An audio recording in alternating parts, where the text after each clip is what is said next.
بسم الله الرحمن الرحيم والصلاة والسلام على رسول الله وعلى آله وصحبه أجمعين. So many of us read the Quran but don't really connect with it. We read it but we don't really understand it. We listen to it but it doesn't really move us. If you have ever felt this way, know that you're not alone and that there's a key perspective that can transform your relationship with the Quran. Allah subhanahu wa ta'ala says in Surah Al-Isra, وَنُنَزِّلُ مِنَ الْقُرْآنِ مَا هُوَ شِفَاءٌ وَرَحْمَةٌ لِلْمُؤْمِنِينَ. We send down the Quran as a healing and mercy for the believers. The Quran is a healing for what is in your chest, a healing for any type of pain or trouble.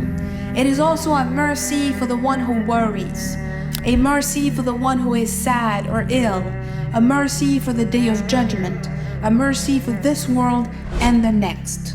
So even before you sit down to read the Quran, you must recognize and you must know very well that this book is a healing and a mercy.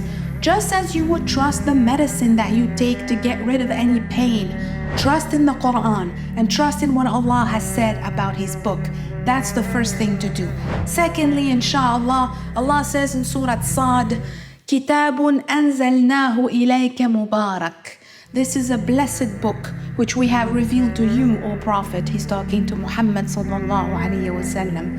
And in Surah Al-Isra, Allah says, إِنَّ هَذَا الْقُرْآنَ يَهْدِي لِلَّتِي هِيَ أَقْوَمُ.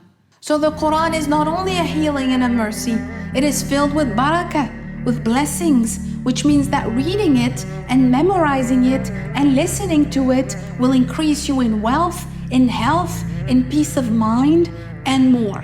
It will also lead you to what is better in all aspects of your life, like your speech, your manners, your relationships, your businesses, and so on and so forth. Thirdly, and this is important, Allah will give you the keys to the Quran once you have taqwa of Him, once you become aware of His presence in every moment, and you make your intentions for Him, and you fear only Him.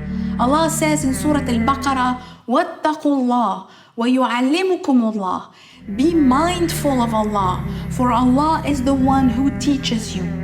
He also says in Surah Al-Anfal, يَا أَيُّهَا الَّذِينَ آمَنُوا إِن تَتَّقُوا اللَّهَ يَجْعَلْ لَكُمْ فُرْقَانًا. O believers, if you are mindful of Allah, He will grant you a criterion. What is this? What is furqana? It is the ability to distinguish between right and wrong. So if you want to learn the Quran and have decisive clarity, then be mindful of Allah first. Being mindful of Him is a prerequisite. It is then that He will teach you and that He will open doors of knowledge for you and remove any confusion. Fourth point, it is crucial to know that without this book, we are blind. That's why Allah describes the Quran as light in Surah An-Nur. Without the Quran, we don't see. So when you read it, be aware of its majesty, of its powerful guidance, of the way it can enlighten you. Be in awe. Just as we watch the moon and the stars and the mountains and we say Subhanallah because we are so amazed, be equally amazed by the Quran. It is one of Allah's greatest miracles. Finally, my brothers and sisters, when you read the Quran, you must know that Allah is talking to you. When Allah says, don't gossip, He's talking to you. And when He says, lower your gaze, He's talking to you. So you must pause after every ayah, every verse, and ask yourself, what does Allah want from me here? What is He telling me? Take your time. Take your time. Every word is a gem.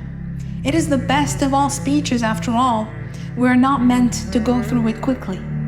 So you see, without a proper mindset, you will not understand the Quran. Even if your Arabic is perfect, approach the Quran with sincerity and the right perspective, and inshallah, Allah will make things easy for you.